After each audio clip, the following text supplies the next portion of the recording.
Welcome to Seattle Desi TV's interview segment at the Spotlight, where we bring talented trailblazers of our community from diverse backgrounds to learn about their inspirational journey.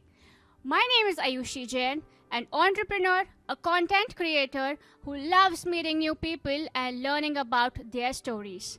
And I'm honored today to host Seattle's award-winning top-producing realtor, Sunayana, owner of Sunayana Real Estate Services and co-owner of Urban Crafters, a one-stop home for design, interior, and exterior remodeling company.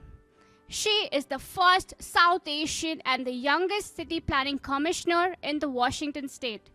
With more than $250 million in successful real estate transactions, she has also been recognized by the mayor for the impact she's made.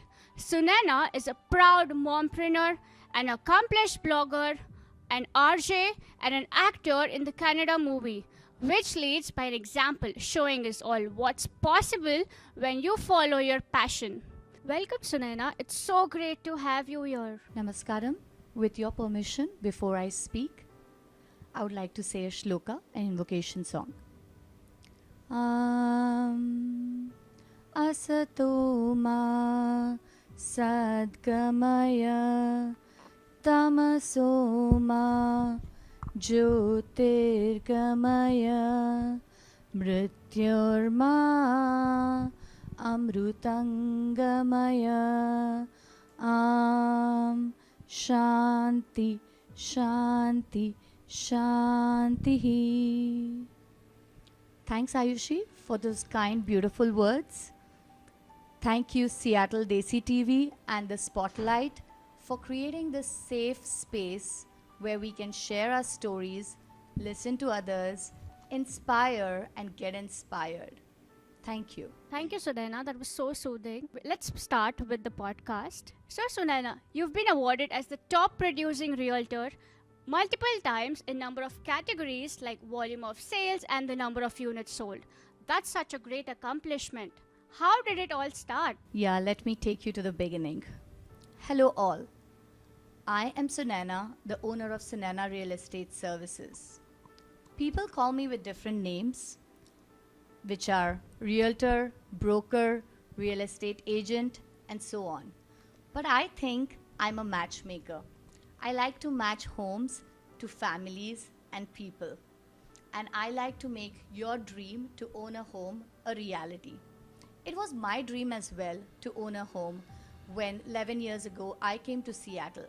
Because all my life I lived in a tiny rented apartment in India. But initial years were hard. Whatever I tried, it wasn't successful.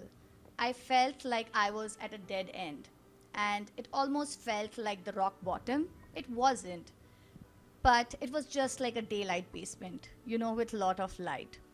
So when nothing was working out and I felt I'm almost going to have a nervous breakdown, I took the advice of my partner and decided to take a step back. I started evaluating if my heart was in it, and it truly was not. If the tech job was what I really needed, and it wasn't.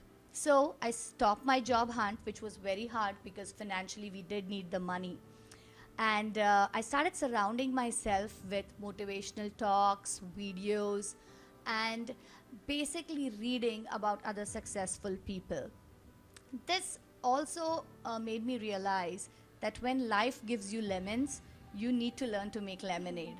And in my style, maybe I was trying to make a spicy margarita. That's what I like. So when at the same time, my partner and I decided to save the money we were paying on high rent, and we decided to purchase a home so we can build some equity.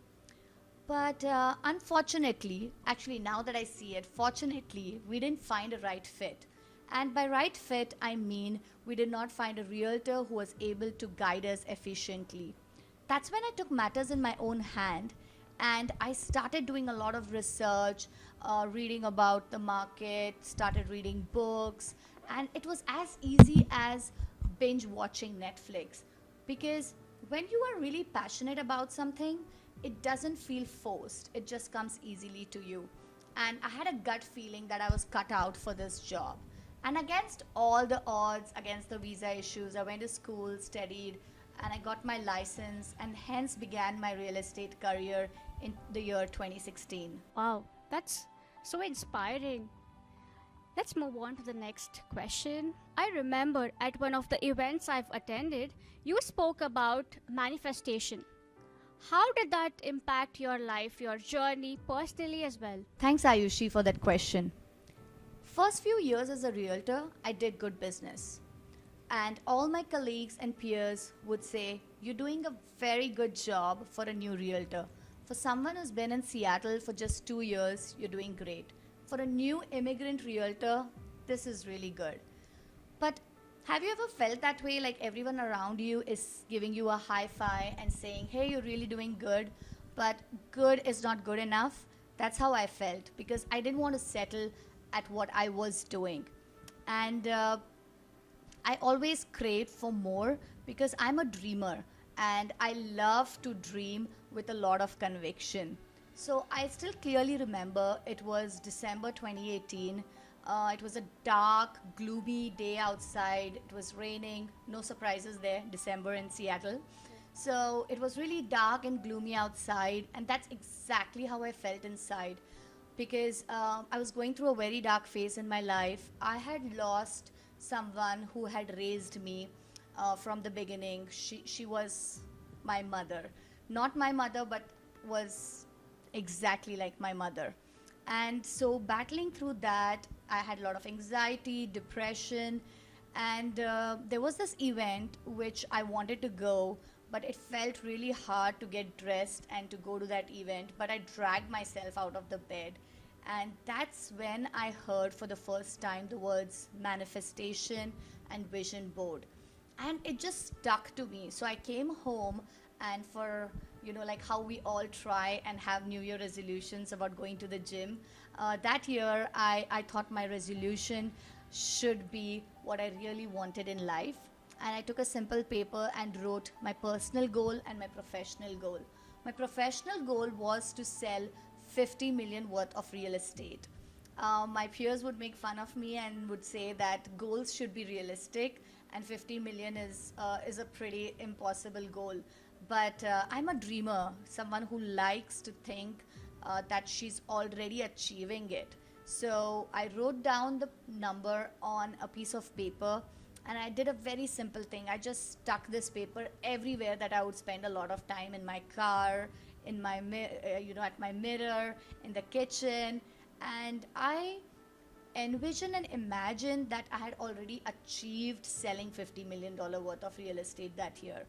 Personally, I had a goal to conceive and to get pregnant and to start a family, because my OBGYN had said it was not possible because of my health issues. So both these goals really stuck to me, and I manifested it in my own way. And at the end of the year, yes, I was able to sell more than 50 million worth of real estate with a baby bump in my own style. And I have so much of gratitude for being able to do that, because that's how the journey started. And right now, with a lot of humility in my heart, I have been awarded so many times in the past several years as the top producing agent in various categories, like number of units sold, volume of sales. And it's just been a very gratifying experience to believe that you're able to manifest the life, the business, the family that you wanted. Wow, that's amazing.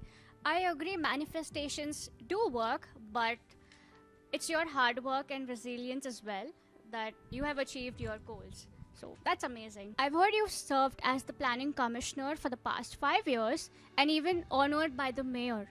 That's such a powerful way to give back. How did that all start? Well, Planning Commission is an advisory board which is established to assist the mayor and the city council. Planning commissioners are appointed by the mayor and confirmed by the city council. As a planning commissioner, we review the city plans and we offer recommendations to comprehensive plans and amendments. We decide and review the land usage, the developments that are happening in the city, which are focused on the city's growth. It's very interesting. I had applied for it online a couple of years ago, and finally, when the position opened, it was Jan 4th, 2020, and it was just like 5 days before I was going to deliver my first child. And here I was, uh, with a big baby bump. I still remember it was a short 5 minutes drive to the city hall. I drove there, and when I parked my car, I was like so tired in the middle of the day that I took a nap. While I walked into the city hall, I did walk like a penguin.